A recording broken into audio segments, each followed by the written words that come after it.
All right, so Asher is here because there is something different, as far as the Nigerian space is concerned. Asher loves to tell the African story, especially as it concerns sports. And for that major reason, africasports.net is now birthed in Nigeria. Asher, you want to tell us more about that?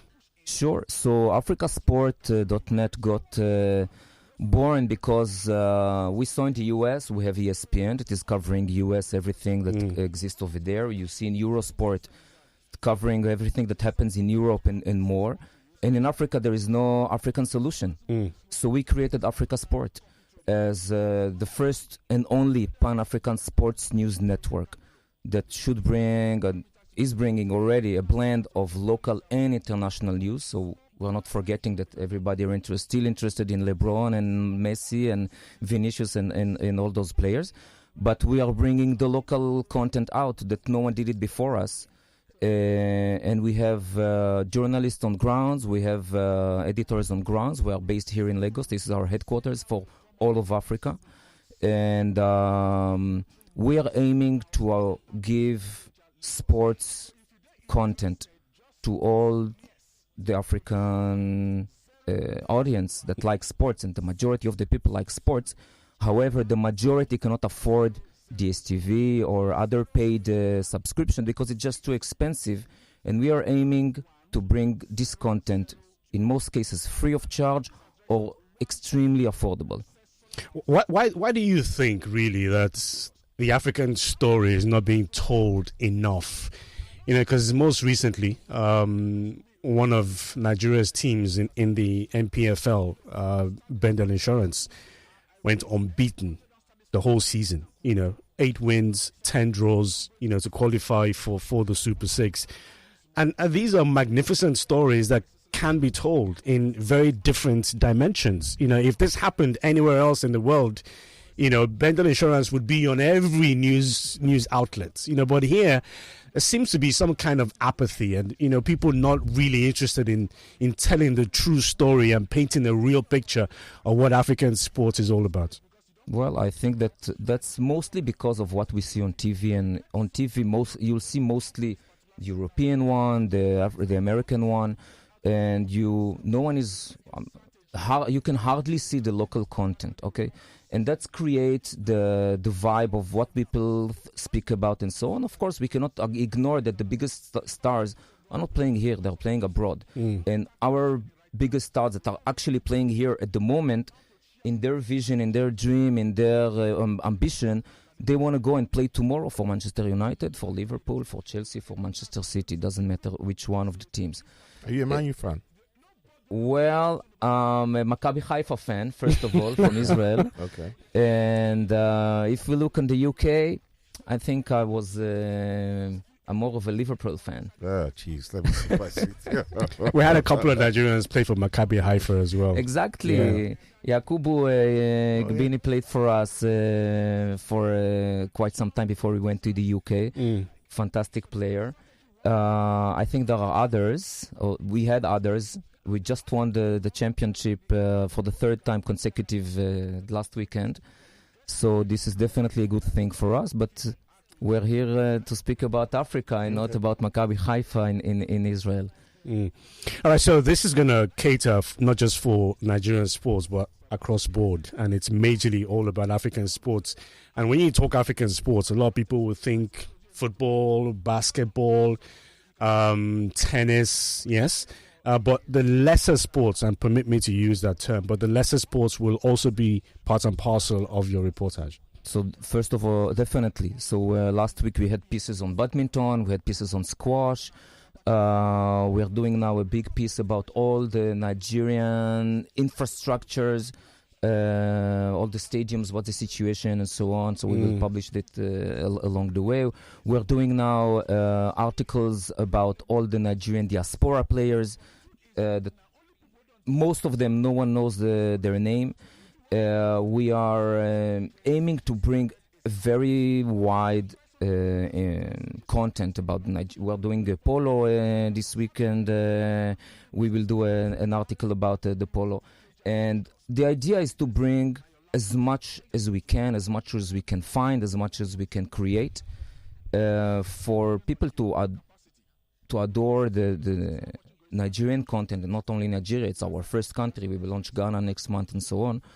But in every African country, to bring out the local sports and to make it much more popular, to make it much more visible, to make it sound, to make it visible, and to show that we are not only looking what's going on the other side of the ocean, we are looking what's going on here in our neighborhood. Yeah, but what I'd like to know, okay, you talk about it's africasport.net, yes? Correct. So you're taking Africa as a continental entity. Correct. Right? Okay. So are you looking at Africa and where do you think you can get your richest sorts of content? Is it North Africa where sports is infinitely more developed? Is it South Africa, East Africa? Where do you think you can? How are you going to collate it? Where do you think you're going to get your? So the idea is to launch one country after the other, to have a team of journalists and content creators in each one of the countries. So we have 55 countries and territories in Africa. So we want to have, and we will have within the period of 2 years, content creators and journalists in each one of those 55 territories and countries.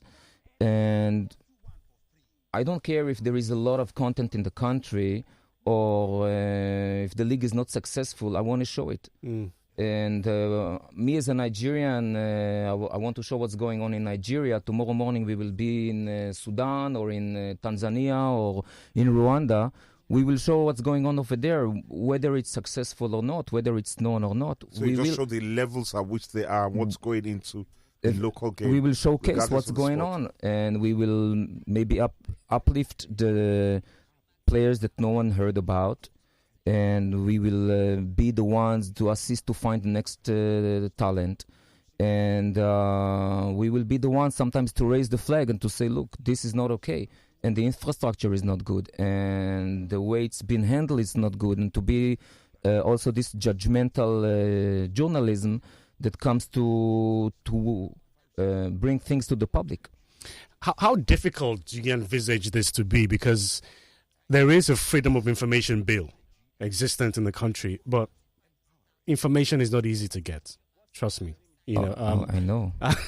This is why we have our own journalists that we are sending to the field in various, currently only in Nigeria, okay? But we have currently a team of journalists that are going everywhere. We have in Port Harcourt, we have in Abuja, we have in Kano, we have in Lagos, of course, in Ogun State, we have in Oyo, we have in so many places. And I know the information is not easy, but I know we are there to fetch it. Okay. Wish you all the best, Asha. And what's the response been like so far? Well, we see we just launched on 5th of May. We see the statistics and figures growing steadily. We are roughly today on roughly like 2,000 users per day, which is very nice for something that is almost 3 weeks old. We see that people are commenting on the articles within. We see people are entering to our Instagram to comment over there. We see people trying to reach out to us and propose ideas and propose content and so on, which is nice as well. And we will encourage it even more. And I'm super optimistic, or else I wouldn't have taken it since day one. And I think it will revolutionize the sports in Africa. It will bring things that currently the standard person in the street that cannot afford a subscription will be able to pay and see live football or live basketball or live sports activities for a super affordable price, which we will reveal down the road in September. And it will make a change in the market. Of course, you're here majorly because you believe that Sports Zone is a reliable partner that you can work with. Ultimately, going forward, we can exchange and share ideas on how we can improve the Nigerian space. Definitely, I'm looking forward. We can make a weekly date in the studio to speak about sports and what we have done and how we are bringing it forward. And definitely I see this cooperation growing. Okay. All right. As we go, Asha, anything you want to say to our listeners? So the only support that we are asking today is people to enter to our. How do they find you? How do they find you? Exactly. So on the website it's africasport.net. On Instagram it's Africa Sport Network, and that's the only thing.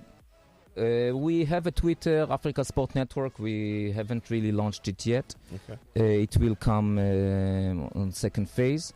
And this is it. The only thing that we are asking: come and consume content. It's free of charge. It's for you, and our promise that we will bring innovations that will change the market in the sport. Okay, fantastic. All right, that's how we round it off on Sports Zone 4 this morning. Thank you, Asha, for being here. Yeah, and we will keep tabs. We'll keep tabs on africasport.net. Yeah, Shagun. Yeah, an absolute pleasure to be here once again, Charles. All right, so a big thank you to you for keeping faith with us. Hopefully you'll join us again, same time tomorrow, live on Lagos Talks. 8 o'clock is the time.